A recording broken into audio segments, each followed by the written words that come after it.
High everyone, welcome back to YouTube channel. कशात सगळे वारीच असणार गाईज. आजचा व्लॉग हा खूप जास्त स्पेशल आहे गाईज, कारण की आज फ्रेंडशिप डे आहे आणि मुद्दामून मी हा व्लॉग बनवते. सगळ्यात पहिले सगळ्यांना हॅपी फ्रेंडशिप डे. आणि मी मुद्दामून हा व्लॉग बनवते कारण की आज मी जस्ट बसलो होतो आणि माझ्या डोक्यामध्ये आलं की यार आज फ्रेंडशिप डे, तर आपण काय करू, आपल्या सगळ्या फ्रेंड्सला कॉल करू आणि त्यांना एक थँक्यू बोलू. कारण की आपल्या वाईट वेळेमध्ये ते आपल्यासोबत होते, त्यांना आपण एक थँक्यू बोलू. कारण की तुम्हाला माहिती की लास्ट इयर जे झालं होतं माझ्यासोबत, तर त्यामुळे मला असं झालं की यार एकदा सगळ्यांना थँक्यू बोलू, कारण की आपल्या वाईट वेळेमध्ये सगळे आपल्यासोबत होते. पण माझी हिंमत नाही झाली. हिंमत म्हणजे जरा मला ऑकवर्ड फील झालं की यार मी कैसे कॉल करू उसको, थँक्यू कैसे बोलू. थोडासा रहता है फ्रेंड्स में की ऐसे अपन डायरेक्ट थँक्यू वगैरह नहीं बोलते, इतना इमोशनल वगैरह नहीं होते उनके सामने. तो असं मला झालं, म्हणजे नको नको. मग नंतर विचार केला की आपण एक व्लॉग बनवू आणि व्लॉगमध्ये थँक्यू बोलू. कारण की असे खूप सारे लोक आहेत गाईज जे माझ्या वाईट काळात माझ्यासोबत होते. माझे फ्रेंड्स असेल, फॅमिली, गावाकडचे लोक, इथालचे लोक, खूप सारे लोक. आणि त्यामध्ये खूप लोकांच्या कमेंट्स होत्या, मी रीड केल्या त्यावेळेला, की तुझ्या वाईट काळामध्ये तुझे फ्रेंड्स तुझ्यासोबत नव्हते का, जिगर तुझ्यासोबत नव्हते का, आदित्य, विशाल, बनी, सानिका, आक्या, अस्मिता, हे सगळे लोक, ऋषा वगैरे सगळे जे आहेत, हे जिगर तुझ्यासोबत नव्हते का तुझ्या वाईट काळामध्ये, हे आम्हाला दिसले नाही, हे नाही ते नाही. तर त्या पण मला गोष्टीला पण एक ती गोष्ट क्लिअर करायची होती आणि ते पण मला तुम्हाला सांगायचं होतं. तर येस, सगळ्यात पहिलं तर थँक्यू सो मच. मी या सगळ्यांना या व्लॉग थ्रू थँक्यू बोलतोय, कारण की डायरेक्ट त्यांना कॉल करून थँक्यू बोलणं खूप जास्त ऑकवर्ड वाटेल. सो हे थँक्यू त्यांच्यापर्यंत तुम्ही पोहोचवा किंवा ते बघतीलच हा व्लॉग. लाईफमध्ये जेव्हा आपला चांगला फेज असतो ना गाईस, तेव्हा खूप सारे लोक आपल्यासोबत असतात. खूप सारे लोक आपल्यासोबत असतात, ज्यांना आपण ओळखत पण ते लोक आपल्यासोबत असतात. पण जेव्हा आपला वाईट फेज असतो ना, तेव्हा खूप कमी लोक आपल्यासोबत असतात. आणि जे कमी लोक आपल्यासोबत असतात तेच आपले खरे फ्रेंड्स असतात. आणि ॲक्च्युली माझ्या लाईफमध्ये असं नाही. माझ्या लाईफमध्ये ना माझं सर्कल खूप जास्त छोटं आहे. मी खूप लिमिटेड लोकांमध्ये राहतो आणि खूप लिमिटेड लोकांना मी तेवढं आपलं मानतो आणि त्यांच्यासाठी मी तेवढं करतो. तो माझं सर्कलच तेवढं छोटं, तर मी जेवढे माझ्याकडे आहेत ना तेवढे सगळे बादशाह आहेत भाई. सगळे नेक्स्ट लेवल लोक आहेत, आपले एकदम जवळचे आहेत. आणि येस, त्या सगळ्यांना थँक्यू सो मच. आता कोणाकोणाला थँक्यू, तर खूप सारे लोक आहेत, पण मी तुम्हाला सांगतो, माझे फ्रेंड्स पण सांगतो. सगळ्यात पहिले तर आपले आहेत प्रवीण आणि ऋतुराज. हे माझे खूप जुने फ्रेंड्स आहेत गाईज, माझ्या कॉलेजपासून फ्रेंड्स आहेत आणि माझ्या वाईट काळामध्ये पण माझ्यासोबत होते. तो थँक्यू ऋतुराजला पण, प्रवीणला पण. अ, एक ह्या दुःखामध्ये हा जो फेज गेला ना, ह्याच्यामध्ये एक खूप मोठा वाटा आहे माझ्यासोबत असण्याचा, मला सपोर्ट करण्याचा, छाया मॅडमचा आणि फॅमिलीचा. कारण की जेव्हा ती गोष्ट झाली तेव्हा मी होतो नाशिकला. आणि मला जसं ते कळलं ना, मी आता तो एवढं नाही तुम्हाला मी सांगणार आता काय झालं काय नाही. पण तेव्हा मला असं होतं की मम्मी पप्पाला मी ते कसं सांगू. माझ्या डोक्यात थॉट आला की हे जर मम्मी पप्पाला कळलं तर ते काय रिॲक्ट करतील आणि मी ते नाही बघू शकत. मला असं पाहिजे होतं की मम्मी पप्पाला मी नाही सांभाळू शकत, मला नाही कळते. मी त्या मोमेंटला खूप जास्त असं हँग झालो होतो. तर मग मी छाया मॅमला कॉल केला की मला त्यांच्यावर तेवढं होतं की भाई त्या सांभाळून घेतील. मी त्यांना कॉल केला की छाया मॅम असं असं झालंय. त्या पण शॉक, मी पण शॉक. फुल रडत रडत कॉल केला त्यांना की असं असं झालंय, तुम्ही मम्मीला घेऊन तिकडे जा, दीदीकडे जा आणि प्लीज ते काय ते बघा. कारण की मी समोर बघू शकलो नसतो. माझ्यासमोर मम्मीची रिॲक्शन जेव्हा तिला कळेल की दीदीचं असं असं झालं, ते मी बघू शकलो नसतो. तर मी पहिलेच नाशिकवरून येताना त्यांना सांगितलं तुम्ही जा आणि ते सॉर्ट करून. मी तेवढा त्यांच्यावरती अ, हे होतो, काय बोलतात, एकदम डिपेंड होतो की त्या सांभाळून घेतील माझ्या मम्मी पप्पांना. आणि लिटरली त्यांनी खरंच सांभाळून घेतलं. So thank you so much Chhaya ma'am and family. आणि बाकी माझे गावाकडचे लोक असतील, माझे भाऊ असतील, चुलत भाऊ असतील, मावस भाऊ असतील, हे सगळे लोक त्यावेळेला माझ्यासोबत होते. सो त्यांना पण खूप मोठं थँक्यू, खरंच मनापासून. कारण की मला एक्सप्लेन नाही करता येत, एक्सप्रेस नाही करता येत, पण थँक्यू. एवढं लक्षात ठेवा, तुमच्या वेळेला ना, म्हणजे तुमच्या वेळेला असं नाही, मी तर म्हणेल की असा फेजच येऊ नये की मला तुमच्या दुःखात उभं राहावं लागेल, कारण की तुमच्या आयुष्यात दुःखच येऊ नये असं मला वाटतंय. पण व्हॉटेव्हर, काय पण छोटं-मोठं तुमच्या आयुष्यात दुःख असेल ना, मी तुमच्यासाठी सगळ्यात पहिले तिथे उभा असेल. That's my promise to myself. तेव्हा मी ते एवढं जवळून मला त्या गोष्टी एवढ्या टच झाल्या माझ्या मनाला, की भाई हे लोकं माझ्या वाईट वेळेत माझ्यासोबत होते.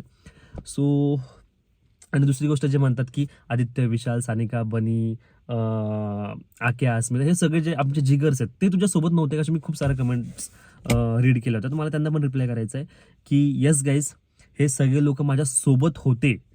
कारण की जेव्हा ती गोष्ट झाली, मी आदित्यला कॉल केलेला की भाई असं असं झालंय.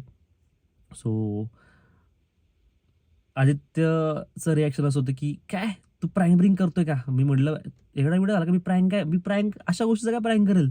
मी त्याला फुल रडत रडत सांगतोय आणि तो तिकडनं ताबडतोब निघाला. मी बाकी कोणालाच कॉल नाही केला सिरियस, फक्त आदित्यला कॉल केला.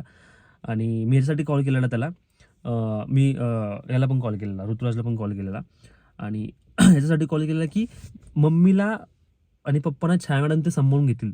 मला सांभाळायला मला कोणतरी पाहिजे होतं, कारण की मला माहीतच नव्हतं की मला काय रिॲक्ट मला काही कळतच नव्हतं. मला होतं की भाई मेरे को कोई तो संभालो, मेरे को नहीं समझ रहा इसको कैसे हँडल करना है.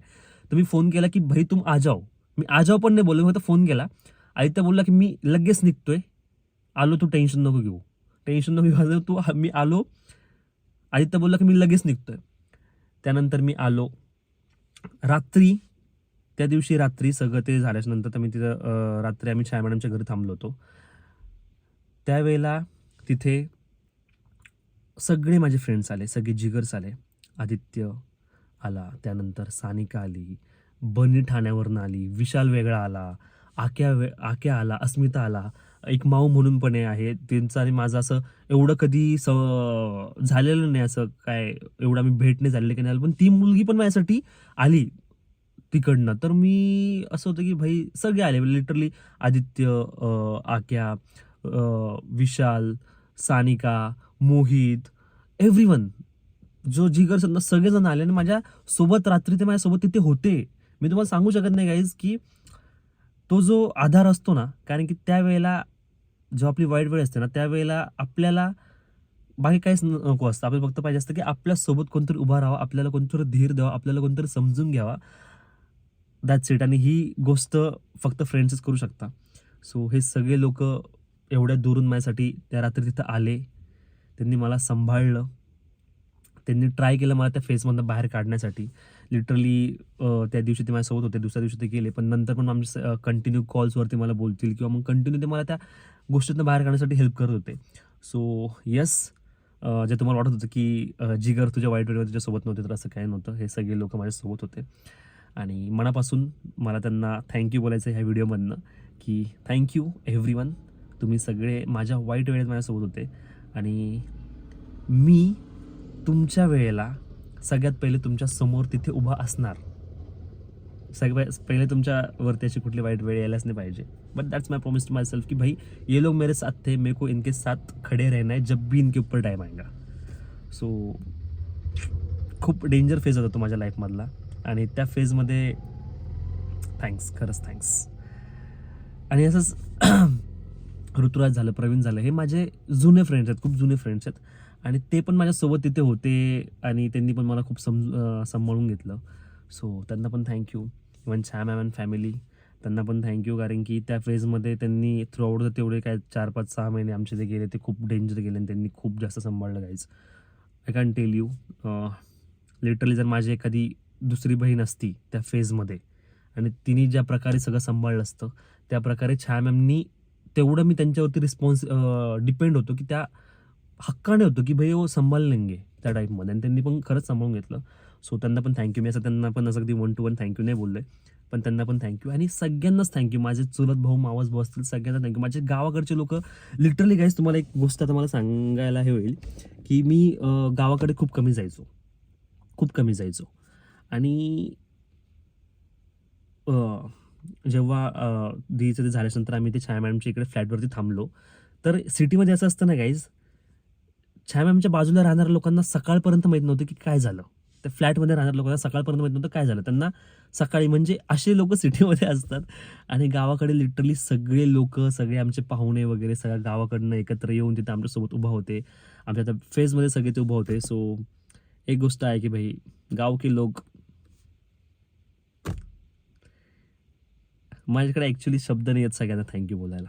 मी जेवढं थँक्यू बोलेल तेवढं कमी आहे. But thank you. माझा मावस भाऊ असेल सुहांत, पवन, चुलत भाऊ असेल माझा भोऱ्या, मी त्याला म्हणतो, नागेश त्याचं नाव आहे, किंवा माझे चुलत भाऊ असतील गावाकडे सगळेच. सगळ्यांचं नाव घ्यायला तो ब्लॉग खूप जास्त मोठा होईल. पण जे पण माझ्या गावाकडचे सगळे भाऊ आहेत ना, किंवा जे पण आहेत गाईज, मनापासून थँक्यू. खूप थँक्यू झाले. आय नो मला असं इमोशनल पण नाही व्हायचं आहे. हा व्लॉग खूप जास्त रॉ आहे. सो जस्ट तुम्ही बघा आणि सोडून द्या. पण येस, मला जस्ट थँक्यू बोलायचं होतं, कारण की खूप दिवसापासून माझ्या आतमध्ये ती गोष्ट राहिली होती की मी यांना थँक्यू नाही बोलले. माझ्या फेसमध्ये सोबत होते तरी पण. So this is just thank you vlog. मला सगळ्यांना थँक्यू करायचं होतं आणि मला वाटतं मी स्टार्ट टू एंड खूप जास्त थँक्यू सगळ्यांना बोलले. तर बस झालं. आणि सो आता एवढंच बोलेल की जे लोक तुमच्या वाईट काळात तुमच्या सोबत असतात तेच लोक तुमचे खरे फ्रेंड्स असतात. सो ते मेरा इतना बड़ा फ्रेंड सर्कल है, मेरा ये मेरे इतनी पहचान है, मेरा उतना पहचान है, भाई कुछ नहीं रहता है.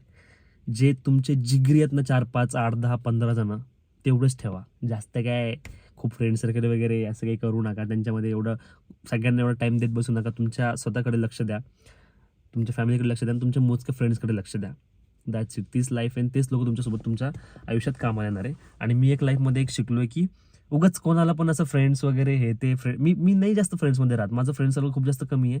आणि ॲक्च्युली ती गोष्ट आपल्याला लाईफमध्ये ग्रो करायला खूप जास्त हेल्प करते की जसं आपलं फ्रेंड सर्कल आहे त्या प्रकारे आपण बनत जातो. सो मी ही गोष्ट शिकलो आहे की आपले फ्रेंड्स आपल्यापेक्षा वयाने 1-2 वर्ष जर मोठे असेल तर मे बी त्यांचा एक्सपिरियन्स आपल्याला कामाला येतो. असे फ्रेंड्स ठेवा की ज्यांना लाईफमध्ये काहीतरी करायचं आहे, अचीव्ह करायचं आहे, जे लाईफमध्ये काहीतरी आहेत ते काहीतरी करतायत. असे जर फ्रेंड्स तुम्ही लाईफमध्ये ठेवले तर तुम्ही पण त्यांच्यासारखं व्हायचं ट्राय कराल किंवा तुम्ही पण त्यांच्यासारखे विचार घेऊन आयुष्यात पुढे जायचं ट्राय कराल. असे फ्रेंड नाही की जे आपल्यापेक्षा खाली आहेत आणि टाइमपास करता आयुष्यामध्ये, त्यांच्यासोबत जर तुम्ही बसले तर तुम्ही पण आयुष्याचा टाइमपास होऊन जाणार. सो तसं नाही पाहिजे. माझे सगळे जे फ्रेंड्स आहेत ते मोटिवेटिंग आहेत. ते सगळे त्यांच्या आयुष्यामध्ये काही ना काहीतरी करत राहतात आणि त्यांना बघून मी पण मोटिवेट होतो की या भाई अपने को भी कुछ ना कुछ तो करना है. आणि असंच आम्ही एकमेकांना बघून सगळे मोटिवेट होतो आणि आयुष्यात आम्ही काही ना काहीतरी स्टेप अप घेतोय. सो तुमच्या लाईफमध्ये तुमच्या फ्रेंड्सचा खूप मोठा वाटा असतो. मला एवढं सांगायचं, खूप मोठा असतो म्हणजे तुमच्या ग्रोथमध्ये पण. So choose your friends wisely. खूप विचार करून तुमचे फ्रेंड चूज करा, त्यांच्यासोबत राहा.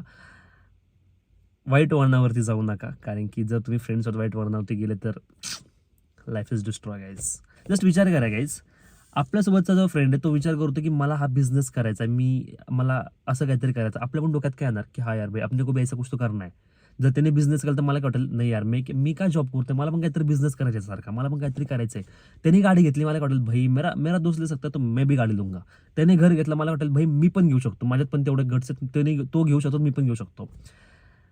हेच जर तुमच्या अदर साईडला असे फ्रेंड्स आहेत की तो काहीच करत नाहीये, तो काही कमवतच नाहीये किंवा तो काहीच नाही करत, तो खूप टाइमपास करतोय, सिगरेट दारू ह्याच्यामध्ये वाया गेलाय, तुम्हाला काय वाटणार की मी याच्यापेक्षा काहीतरी बेटर आहे, मी 10-15 हजार रुपये काहीतरी कमवतोय, मी असं नका बघू की त्याच्यापेक्षा बेटर आहे. आपल्यापेक्षा कोणतरी बेटर बघा आणि त्याच्यासारखं व्हायचं ट्राय करा. भाई ज्यादा हो गया गाईज, बस हो गया गाईज. चलो, हा व्लॉग एक होता, चालला दुसरीकडेच आहे. नाही बरोबर चाललं ना, फ्रेंडशिप. येस. सो चलो guys, thank you so much each and every single person जो वाईट काळामध्ये माझ्यासोबत होता. खूप सारं थँक्यू त्यांना, खूप सारं थँक्यू. ह्या व्लॉगमध्ये फक्त थँक्यूच असणार आहे, कारण की मी त्यांना फेस टू फेस नाही बोलू शकत. So thank you and love you all. Next vlog काहीतरी भारी असणार आहे, सो बघा. Thank you. Tata, bye, see you.